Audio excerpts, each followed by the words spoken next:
Welcome everyone to another edition of Play It Through, and on this edition it's Captain America and the Avengers, brought to us by Data East. Released in 1991, the same year as the arcade version of Captain America the Avengers, this NES version was a different game. It was a single-player experience for its main story, featuring Captain America and Hawkeye as the main characters, with Vision and Iron Man, who were playable, of course, in the arcade version of the game, are actually kidnapped in this version, and you actually must go and save them. So here we go with Captain America and the Avengers for the NES. When we start up the game, we're going to be selecting the one-player mode, and then jumping into the game.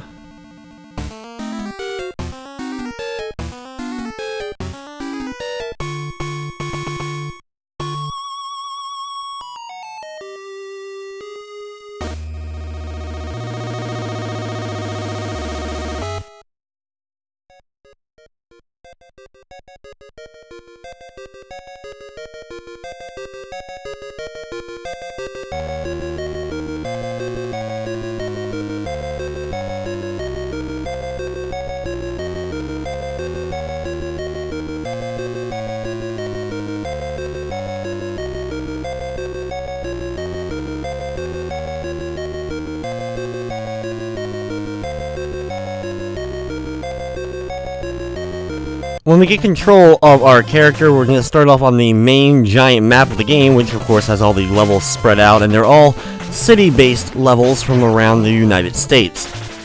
Now, Captain America and Hawkeye are both playable, but they start off at separate spots on the map. We're going to start off as Captain America, and then after completing the first level, we'll be able to switch between the two characters. Now, you can actually join the characters as long as they meet on the same spot of the world map, and you'll be able to switch between them in level. Now, as far as the gameplay goes, it's a pretty simple action platformer, with Captain America using his shield as his weaponry to really help him out. Captain America also has a few other moves at his disposal, and overall is the funner and better character of the two in order to play as. With Captain America, you'll be able to not only throw out your shield, but you can also do a dash move, you can do a nice jumping spin attack, and you can also use Captain America's shield to actually go beneath him, not only to attack enemies by doing kind of like a ground pound like move, but also you can use this to get across water in different areas of the game. After completing the first level as Captain America, we're now going to switch over to Hawkeye, and you'll notice right away that his level is very similar to the one we just beat with Captain America. Enemies and layouts the same, but the overall background and feel of the stage is very similar. Now Hawkeye, of course, his main attack is going to be his arrows, and he can actually shoot them in multiple directions in order to hit enemies. But he lacks some of the other powers that Captain America does, so not nearly as fun of a character. Not only do you have to deal with normal enemies, but you're also going to be collecting items using these little capsules that you can see in the background. Now when you attack one of these capsules, it will end up dropping an item, and you'll need to collect a special glowing orb in each of the stages in order to go to the exit. It's the thing I absolutely despise the most about this game. While the game is far from being awful, the whole gimmick of having to find a special glowing item in each of the levels in order to make it through to the exit is just not very fun and enjoyable. One of the big other problems with this game is that there's only a couple of types of levels. As you've already noticed, that we've seen the first two levels of the game were pretty identical to one another. Now for this next stage, we're actually going to have to complete this stage twice, because our goal here is going to be not only completing it as Captain America, but then redoing it as Hawkeye so that we can actually join them together and then just move as one solid Avenger unit instead of switching between the two characters constantly. These warehouse-type levels are more difficult than just their straightforward forest level that we just did, because in this stage you'll have a few more branching paths and the tops and bottoms of areas to explore, and then we make our way to the lower right corner in order to find the glowing flashing orb, which will allow us to go through the exit. Watch out for a lot of turrets set up throughout this part of the stage. Once you grab the glowing orb, head to the very top portion and dash on through or walk on through in order to complete the level. At the end of each area, you will get a little bit of information or a hint from Wasp. Now, unfortunately, there's only a couple of hints in the game, so you'll probably see the same one quite a few times when completing levels.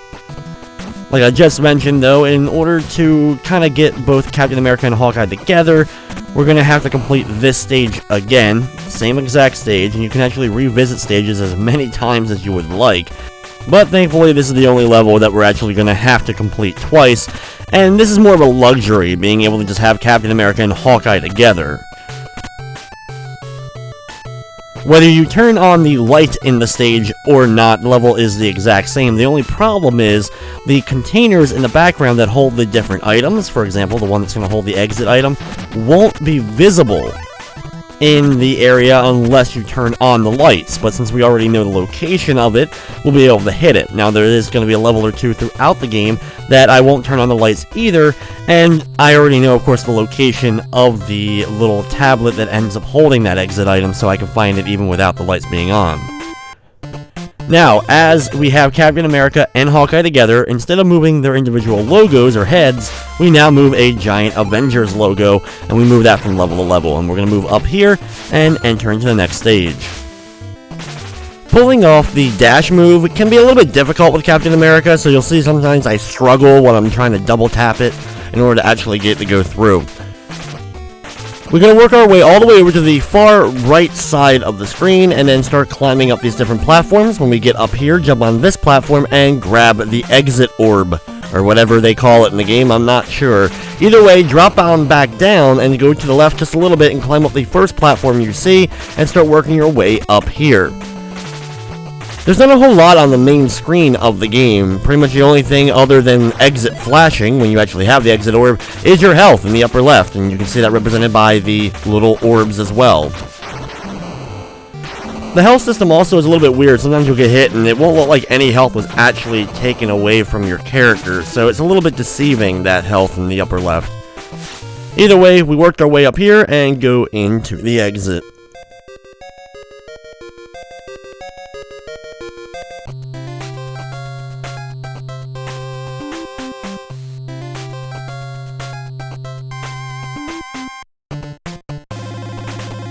Now, as you've already noticed, the map is very similar to Bionic Commando, and like Bionic Commando, not only does it have the main levels, but it also has these little extra levels. Basically, you run into one of these weird vortexes on the screen, you'll go into one of these red alert levels, where you'll have to destroy a certain number of enemies before you'll be able to complete the area. It is very, very disorienting because of the background they chose for it, and could probably hurt a lot of people's eyes if you stare at it too long.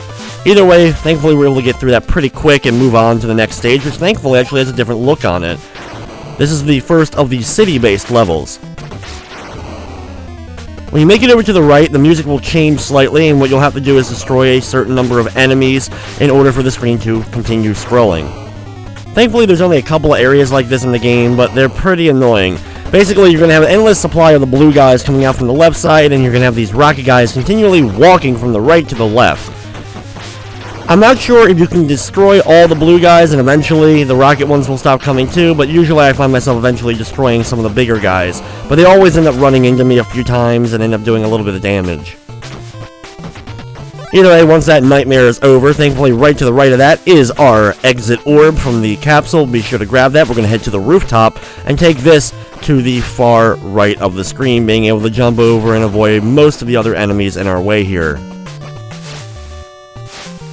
When you reach the end, drop on down. You want to drop straight down off the roof, as you'll be able to easily get into the exit. It's now time for our first boss battle of the game. When the battle starts off, you're going to have to avoid this projectile, just jumping over it and avoiding it, and after a few times of dodging it, the enemy will finally make his appearance. Once he does, immediately start off by hitting him. Hit him once, and then immediately duck after hitting him. Stay ducked until he gets done firing all his projectiles. He may then fly into the sky. If he does this, he's going to fire down directly at you, so stand still until he's just over you, and then walk the opposite direction that he's going. This way you'll be able to avoid his projectile. He'll then go to the other side of the screen, where you'll be able to hit him, and then, once again, you may have to duck underneath any projectiles he ends up firing. These do a lot of damage to you, so you can only get hit once or twice pretty much before you're going to end up losing your character. And when your characters ends up dying in the game, it's not like a life. You have to actually go and rescue the character who ends up getting taken out.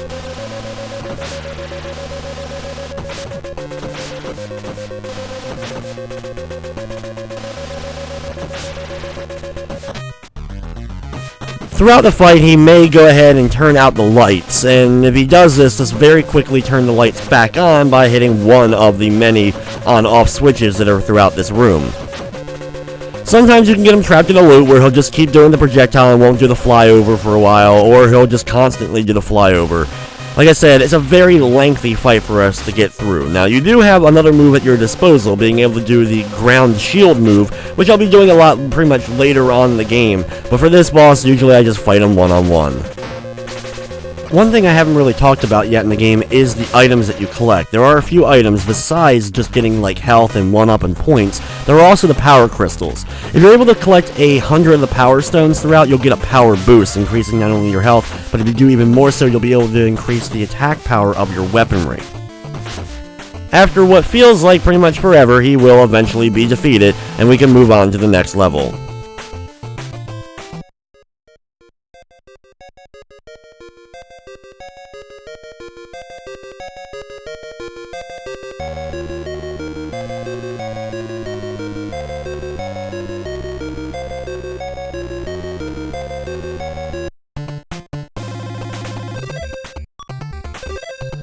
On my way over to the next level, I run into another one of those red alerts. This one's the exact same, except the enemies are green instead of blue.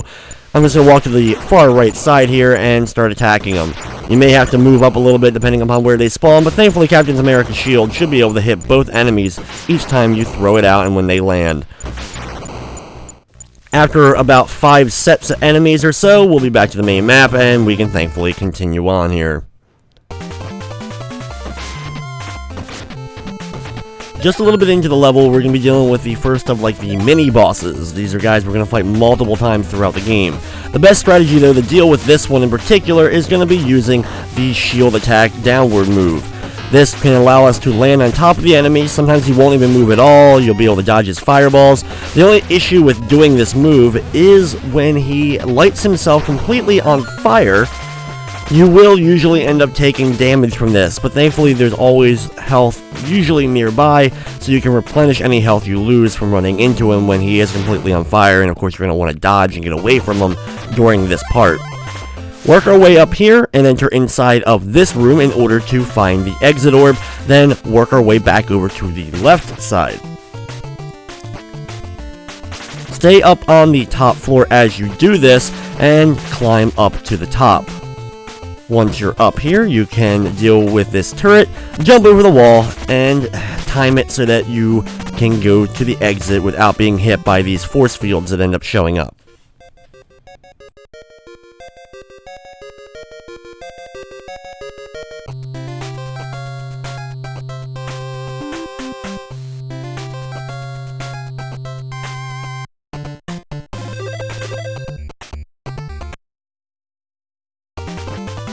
At the beginning of the next level, you're going to notice a raging fire at the very bottom of the screen, but don't worry, the fire doesn't end up raising as you move through the stage. Start off by climbing upwards, watching out for the turret. This turret in particular likes to shoot out kind of a circular spread shot that will kind of follow you around a little bit. And at the very top here, we're going to end up stopping by opening up this capsule and grab the exit orb. Once we have that in our possession, we can now just work our way slowly over to the right. There's only a couple of enemies throughout the area that we have to deal with, and drop on down. Just be careful when you drop down that you don't land in that fire, because there is a little bit of a gap between the platform and the exit area, but you shouldn't have too much trouble getting through here.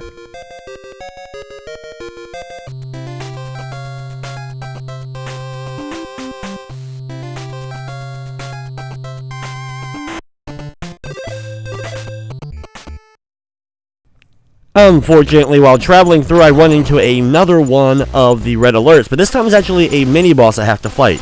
This guy comes down with a giant can on his head. Jump up and kick this in order to do damage to him. Once you've done this, duck underneath the set of projectiles he'll then fire out. He'll run across to the opposite side of the screen, where he'll pull up another can.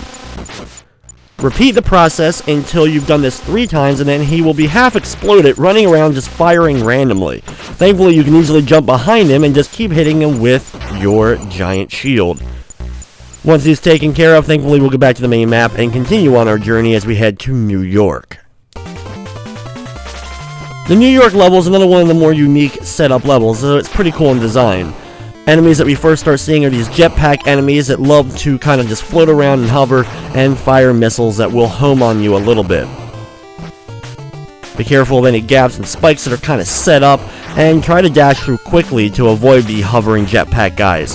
Eventually though, you will get stopped and you'll have to deal with a large variety of the green enemies back and forth, until eventually you defeat enough of them that the screen will allow you to scroll again.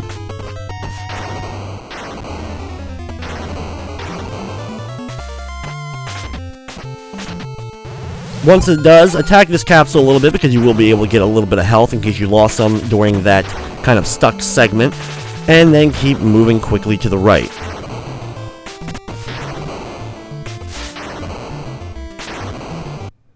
Once you make it to the end, thankfully you don't have to have had an exit orb to get through this area, because it's time for the next boss fight. Start off by jumping up and immediately attacking, and then what you're going to be doing is jumping around, and every time he kind of goes down and comes back up, you'll be able to do the downward shield move on top of him in order to do damage. Now, when he does stop in front of you, he will shoot missiles, so you want to make sure that you'll be able to jump over the missiles when they come firing out. Even when he's up in the air floating above you, you can jump up and do the downward shield move so that you can keep hitting him no matter where he ends up standing. It ends up being a relatively lengthy battle, and the worst part, like I said, is if he's far away from you and tries to fire those missiles, you're going to want to try to jump and get close and avoid him, and hit him with another one of those shield moves. Every so often, he will stomp the ground, which will cause the ground itself to kind of move upwards, so you'll have less space to move around. But since we're mainly focused on just doing that shield move, it shouldn't take too long in order to take out the enemy.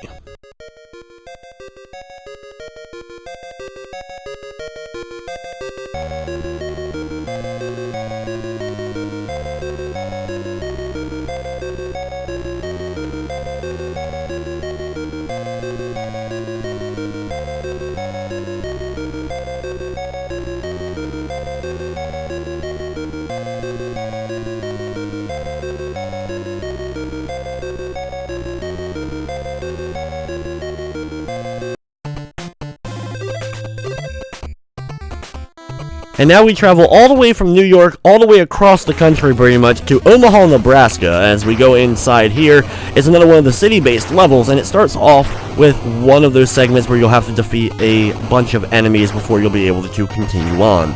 Just jump around, use your shield, do the downward shield if you want to, and eventually you'll be able to defeat all of them. In the very first capsule to the far left of the building does contain some health, so you can grab that in case you lost health during the previous boss encounter. After doing so, we're going to head up here and enter inside of this building, jump up to the upper left where you'll find the exit orb for the stage, and then you can exit back out. Once back out the main part of the city, you can continue over to the right. Just like some of the other levels, there's a few different platforms and all, but basically we're going to go right just a little bit, drop off the side of the building all the way straight down. This time we don't have to worry about landing in fire as we do so, and go to the exit.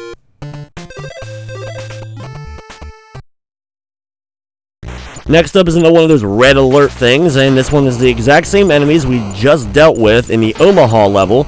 Just do the exact same. Since they're spread out a little bit, it'll be harder to hit them with the shield, so just keep jumping back and forth and do the downward shield move until they're all gone and we can move on.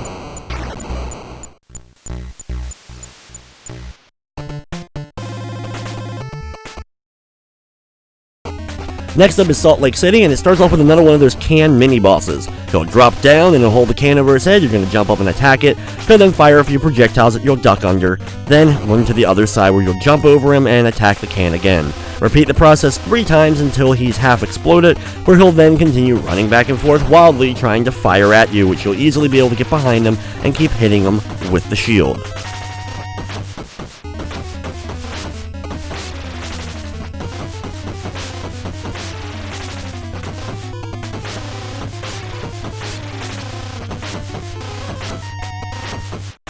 Unfortunately, right after you defeat this guy, you don't have a break. You'll have to go right into another mini-boss fight against the guy with the flamethrower. We're going to use the same strategy as we did last time, doing the downward shield move in order to hit him a bunch in a short amount of time.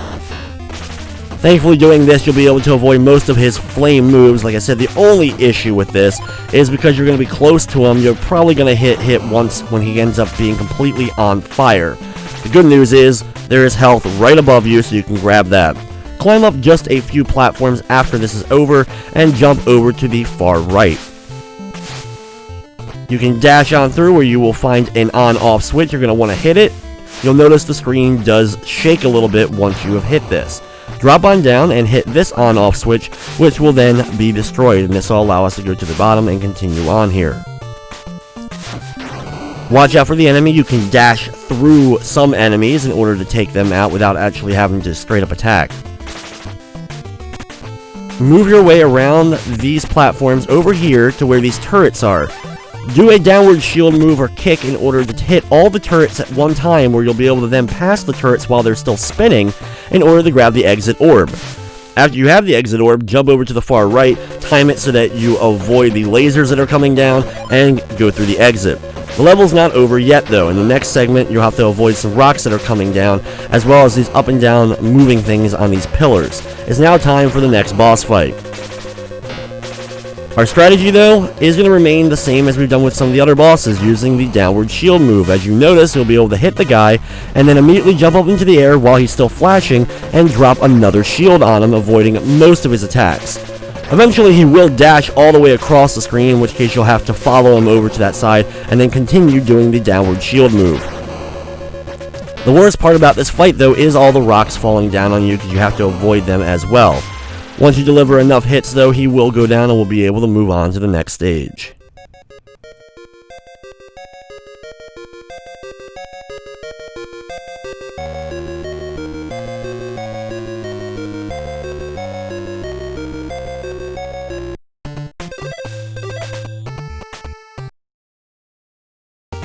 As we move on to Boise, unfortunately I don't have a whole lot of health going into the stage, but there is health right in the very first capsule that we can go ahead and grab.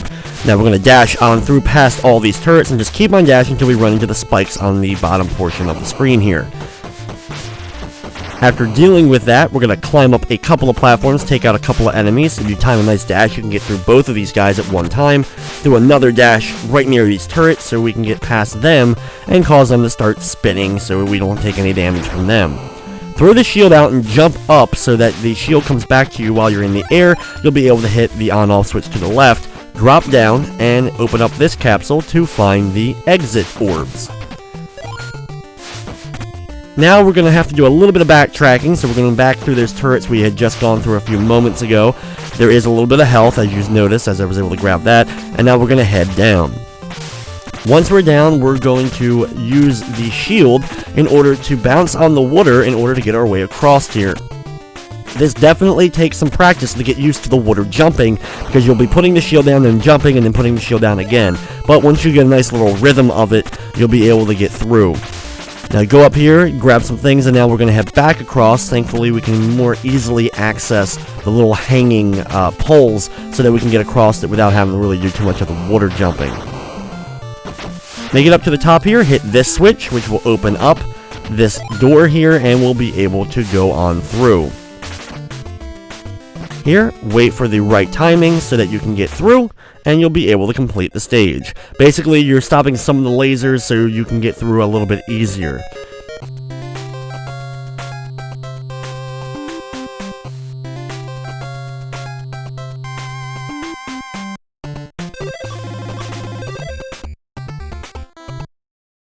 From where we are, we're heading down to Las Vegas in order to get the Quinjet.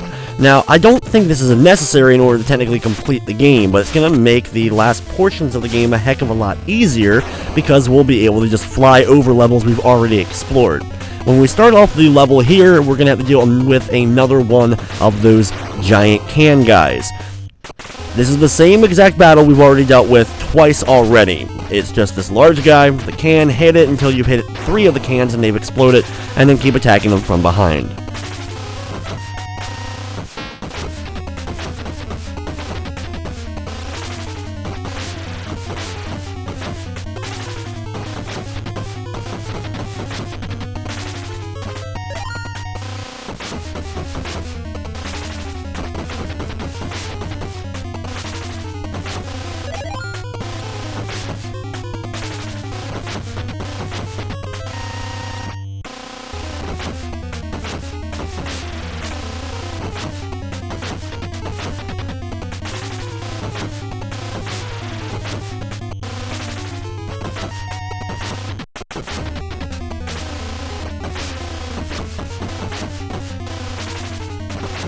Unfortunately, because we're farther into the game, this guy's a little bit harder than the ones and takes a little bit more damage, but it's the same fight.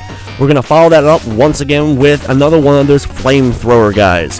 Doing the downward shield move constantly on top of him, we'll be able to negate or just jump over completely his flames that he shoots out. Now, just like we have done before, you will have to be as careful as you can. Sometimes you can manipulate it so you can land properly, but you can kind of guess about how many hits you've already given the guy. You can then finish him off with a shield move so you don't end up getting hit when he goes completely on fire. Memorizing how many hits it takes and how many you've already dished out is usually why I end up getting hit by his entire body when it goes completely on fire. Now drop down here and hit this on-off switch. You can also get the exit orb if you're able to find it in the background, and this way we don't have to come back up here a little bit later on, even though we're still going to be turning on the lights in just a few moments. Drop all the way down to the very bottom and keep on dashing through so you can get past these turrets and hopefully avoid their fire. The timing being able to dash on through here and avoid getting hit by these turrets is quite annoying. Make sure the lights are on and then try to get through. Usually I end up taking a little bit of damage, so you're going to need some health. Then go back over to the right past the other set of turrets, dashing on through them in order to get to the far right side. Keep going along the bottom, dashing through any enemy that gets in your path here, and when you make it here, it's time for another one of those segments where you'll have to destroy a certain number of enemies before you'll be able to continue. This is probably the toughest segment of this in the entire game, because you're on a very small area. You can only really pretty much stand in the middle like I am in order to actually maneuver and jump over enemies. All the enemies here also are going to take several hits in order to defeat, even with dashing and such. Some of the best strategy is the dash though, because you'll be able to dash through enemies, duck underneath fire, and then dash again in order to keep avoiding that and still do damage to those enemies. When the section is complete, be very careful, especially if you're low on health like I am, and climb up just a little bit. Get over to the right side once you get past that turret and you'll be able to find a large piece of health, thankfully. With that in your possession, work your way over to the right, try to dodge in between the lasers, and make it to the exit.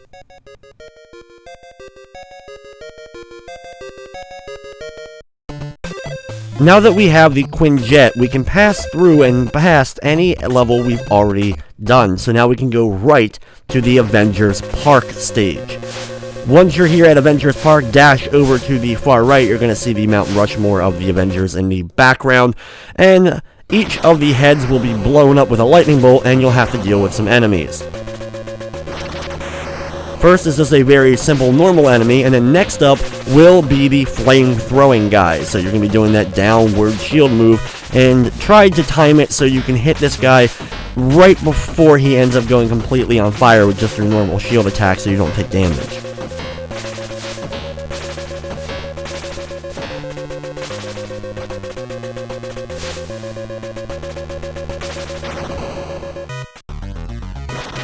Once he is done, the next enemy to deal with is another one of the large can guys.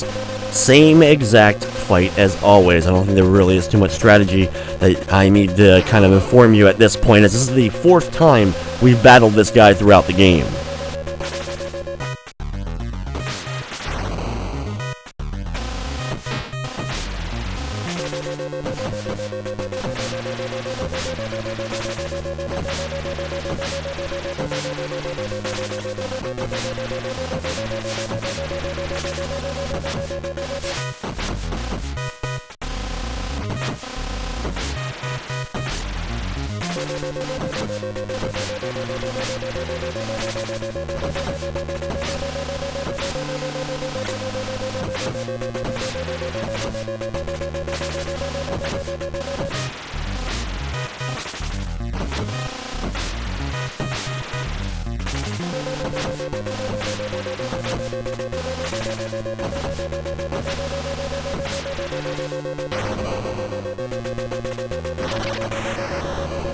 The boss fights aren't over yet, as we now have to deal with our next boss. The main thing to deal with, though, is when he's flying overhead, he's going to fire projectiles down straight on you, which can be a bit difficult to dodge. Try to get out of the way by either walking towards him or away from him so you can get in between all the lightning bolts, and then when he does land, start immediately doing the downward shield move again. Since his projectile that he fires out while on the ground is a larger wave-like projectile, it can end up hitting you even if you duck, so it's best just to jump at him and keep doing the downward shield move anytime he is actually on the ground. Jumping up in between the lightning bolts while he's going overhead is one of the better strategies, or staying on the ground if you can exactly keep your eyes on those projectiles so that you can get in between the little lightning bolts. This is a pretty hard fight, probably one of the hardest if not the hardest in the whole game, because even the final boss ends up having a neat trick to him. It'll take a while, but once he is finally defeated, we'll be able to continue on.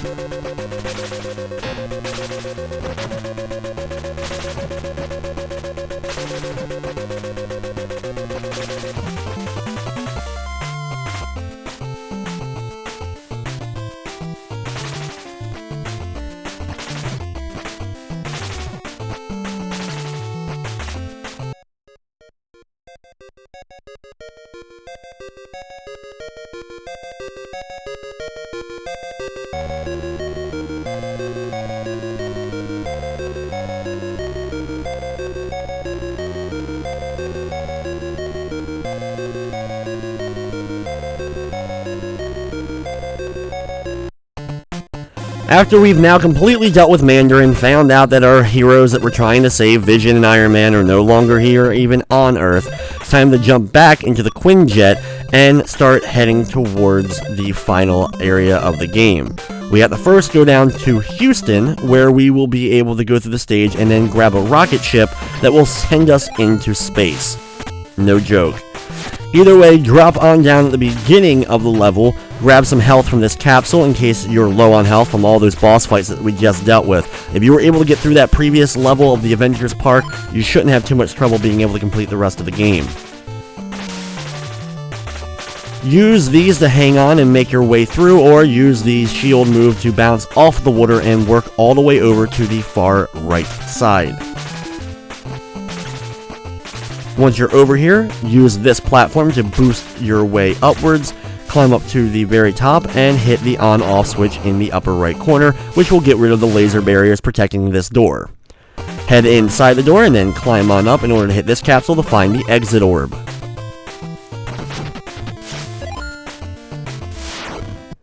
Once you have that in your possession, go back down and drop onto the bottom side where you will find the exit and be able to complete the stage.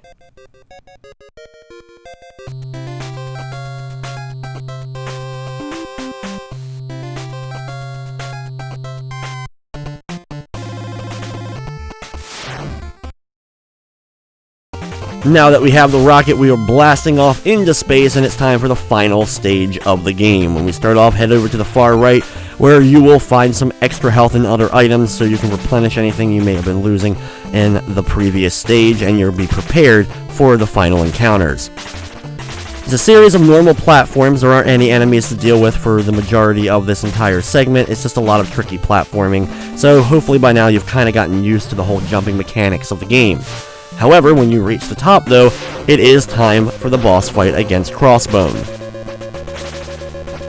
What you'll have to do is jump over the projectiles that fire out from the center cannon, and they'll then swoop over to the far right side where they will hit the container containing Crossbone. Once that is broken, he will drop down and it's time to battle him. Now this fight is actually easier than the first fight against him because there's no rocks falling from the ceiling. Just keep doing the downward shield move until he ends up dashing all the way across the screen. Once he does this, you can throw out the shield or just wait for him to return close to you, and then continue the whole process of jumping into the air, timing it correctly so that you avoid his fist and avoid his invincibility and deliver another downward shield move. Once he's done, it's time to battle the final boss of the game, the Red Skull.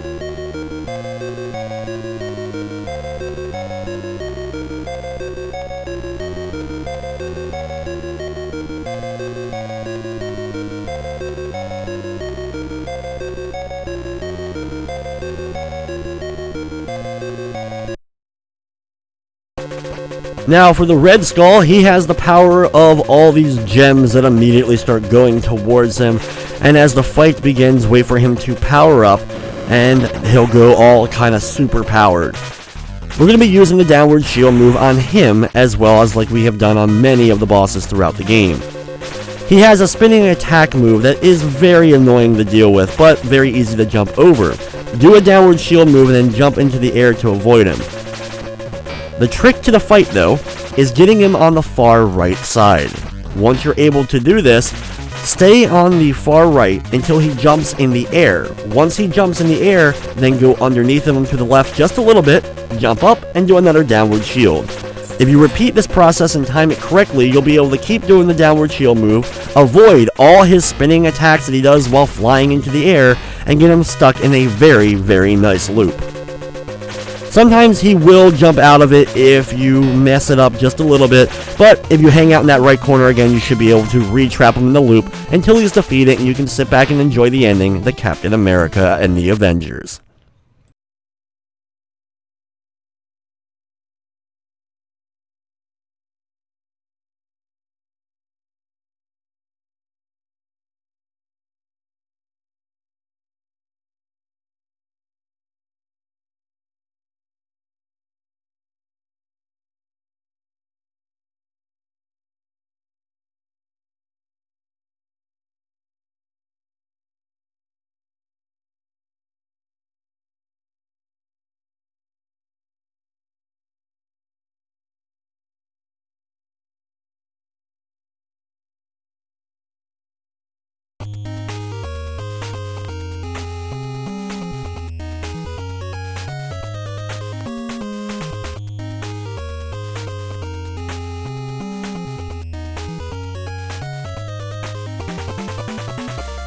So there you have Captain America and the Avengers for the NES.